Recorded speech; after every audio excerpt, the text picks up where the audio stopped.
me cercaram de muito carinho. E quero comemorar a vida, porque aqui tem 3 amigos. Vem cá, meu querido, aqui do lado de cá. Esses faz anos agora. Quem é? A Bianca que vai pagar. Isso é off, isso é off. Agora, meu afilhado, faz anos também. A minha grande amiga aqui, que também faz anos. E o meu novo filho que está aqui ocupando o lugarzinho. Papai do Céu mandou para ocupar o lugarzinho do Maurício, é esse aqui. E quero agradecer a Deus, não só pelos tios, como pelos amigos. A Sulamita aqui, Sulamita, que foi com mamãe comprar meu enxoval de criança. Quando eu nasci.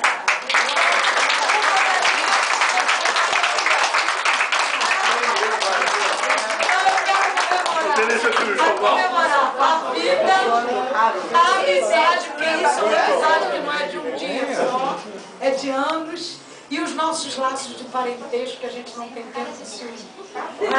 Geraldo também, que está aí.